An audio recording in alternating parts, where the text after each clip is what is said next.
त्यांच्यामध्ये रहमान दक्कत कोण आहेत हे आता बघतायत आणि त्या धुरंधरचा एक डायलॉग मला नक्कीच आठवते की शैतानो को अगर मारना है तो चिरागो को घिसना पडेगा.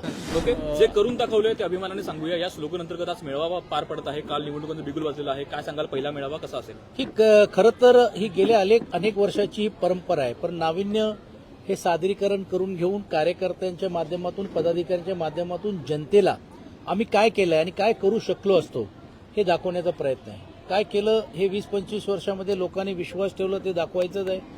2-2.5 वर्षामध्ये कसं ह्याला खेळ पोचलेली आहे हेही दाखवायचं आहे. आणि आम्ही तयार केलेले प्रकल्प, आम्ही पुढाकार घेतलेले प्रकल्प, आम्ही निधी उपलब्ध केलेले प्रकल्प, आम्ही मान्यता आणून दिलेले प्रकल्प फक्त फिती कापण्याचं काम विद्यमान असलेल्या सरकारने आणि प्रस्थापित असलेल्या नेत्यांनी केलेलं आहे. याचा पर्दाफाश करण्याचं काम आज या निमित्ताने होईल अशी आम्हाला आत्मविश्वास वाटतो. येत्या 16 जानेवारीला मुंबई माफिया मुक्त होईल असं अमित शहा म्हणतात. खरं तर माफियाचं नाव पण त्यांनी सांगितलं असतं तर बरा आला असं, कारण शेवटी आता त्यांच्यामध्ये रहमान दक्कत कोण आहेत हे आता बघतायत. आणि त्या धुरंधरचा एक डायलॉग मला नक्कीच आठवते की शैतानो को अगर मारना है तो चिरागो को घिसना पडेगा. तर ही मुंबईतली जनता खूप सुज्ञ, 2-2.5 वर्ष ज्या पद्धतीने लुटलंय तुम्ही बघितलेले आहेत. कशा प्रकारे महानगरपालिकेची तिजोरी खाली केली गेलेली आहे.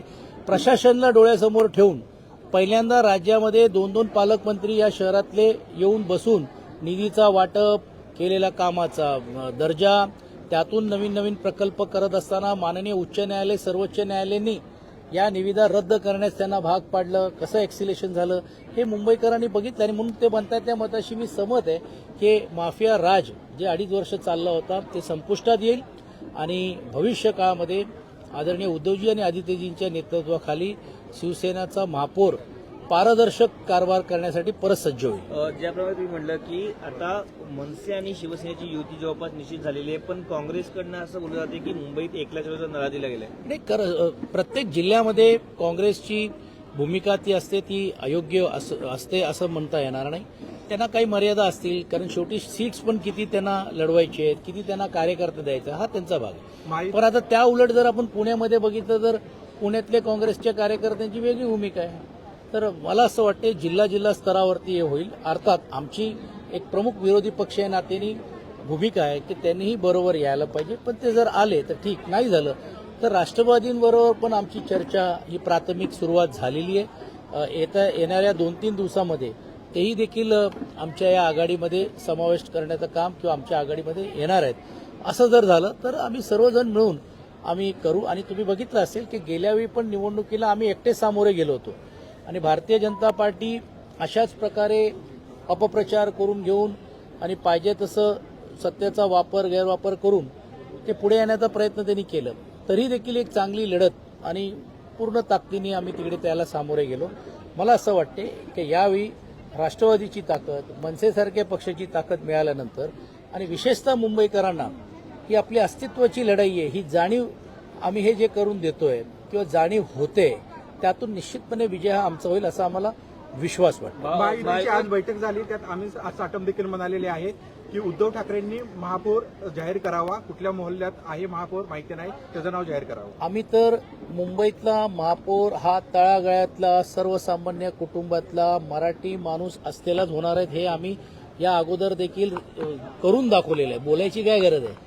पण त्यांनी त्यांचा महापौर कोण होणार आहे ते बघा, सांगावं ना. आजही त्यांचे पक्षाचे ज्येष्ठ नेते आशिष शेलारांना विचारल्यानंतर ते नाव तर जाऊ द्या, ते सांगते हिंदू होणार आहे. म्हणजे समजदार को इशारा काफी आहे. सर, काल मुंबई अध्यक्ष भाजपचे अमित शहा असं देखील म्हणतात की BMC is a not a family business. मुंबईकरांना जागा हो, एका परिवाराच्या नादी लागू नको असं देखील काल त्यांनी वक्तव्य केलं. आणि आज बॅनर देखील जे आहे ते लावण्यात आलं. काय वाटतं नक्की भाजपकडून? खरं तर काल बॅनर लावलं तर त्याला आक्षेप घेण्याचं काम केलं. आजच मी प्रवक्त्यांचं बघत होतो का नावानी लावा, हे लावा. हा मुंबईकरांनी उत्साह रीतीने कोणी लावलं असेल.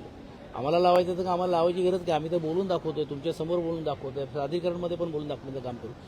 पण काय झालेलं आहे, 25 वर्ष त्यांना हे सर्व चाललं होतं. सत्तेतली 20-25 वर्ष सर्व पदं तुम्ही आमच्या मांडी लावून घेतली. अहो, तुम्हाला मुंबई महानगरपालिकेमध्ये तुमचे साधे 5-6-10 सीट्स पण येत नव्हते, पण आमच्या जोरावरती तुम्ही तिथपर्यंत पोहोचलात. आता तुम्हीच आम्हाला वेगळे होऊन दाखवण्याचा प्रयत्न केला. ठीक आहे, लोकशाही आहे, तुम्हाला तो अधिकार आहे.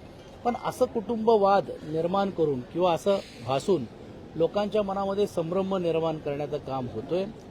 कुटुंबवादाचं जर बोलायचं असेल तर आपल्याकडे खूप मोठी यादी त्यांच्या पक्षाची आहे. राष्ट्रीय स्तरावर असून तर मुंबई आणि महानगरपालिकेतून पण देखील आहेत. पण आम्ही त्याच्यात जाऊ इच्छित नाही, कारण काम करणारी जी लोक असतात कुठच्या कुटुंबाशी आहे, त्या महत्वाचं आहे की ते काय त्या भागामध्ये काम करतायत हेही आपल्याला बघायला मिळेल. पण हे जर चित्र जरी देखील असेल, आता जे त्यांची खिचडीचा घोटाळा, आता कोविडच्या वरती त्यांनी पुस्तक काढायची ही वेळ आजच का आली? अहो, तुमच्याकडे सत्ता होती ना, तुम्ही केली ना कारवाई, तुम्ही चौकशी केली, सामोरे गेले. आता तुम्ही आरोप प्रत्यारोप करून असे पुस्तक करून घेऊन मुंबईना परत दिशाहीन करण्याचं काम करा. आणि जर कोविडचाच चर्चा करायची असेल तर माझी तर विनंती राहणार आहे की निवळ एक पुस्तक का काढता, 2 पुस्तक काढा ना, की किती लाखो लोकांचे जीव वाचवल्याचं काम आम्ही त्यावेळी केलं. ज्यावेळी कोविड सेंटर उभे राहत नव्हते, कोण एक टेबल स्टूल घेऊन यायला तयार नव्हते, दिवस रात्र एकत्रित करून घेऊन कोविड सेंटर करून घेऊन चांगल्या सुविधा जे जागतिक स्तरावरती असतील ते देण्याचं काम केलं. आपण जे एसओपी तयार केले त्याची नोंद मुंबई महाराष्ट्रात नाही, देशामध्ये ती एसओपी पूर्ण झाली आणि आंतरराष्ट्रीय स्तरावर पण त्याला मान्यता मिळाली. ह्याचंही पुस्तक काढा ना आणि आम्ही ते मुद्दे सर्व खोडून काढू त्यांना वेळ आल्यावरती. काल दुपारी असं वक्तव्य करण्यात आलं, business family BMC is not a family business, आणि परत रात्री बॅनर लावले. काय वाटतं, भाजपकडूनच हे बॅनर लावले गेले? असं आता काय मुंबईकर काय एवढे खुळे आहेत का की हे ज्या पद्धतीने बोलतायत करतायत हे ठीक आहे, त्यांना हे सर्व भासवायचं आहे, त्यांना किती चिखलफेक करायची ते करू द्या. मुंबईकरांना माहिती आहे काय, आणि मला असं वाटतं आज तेच दाखवण्याचा प्रयत्न, अभिनव प्रयत्न आदरणीय आदित्यजींच्या नेतृत्वाखाली आम्ही सर्वजण करतोय.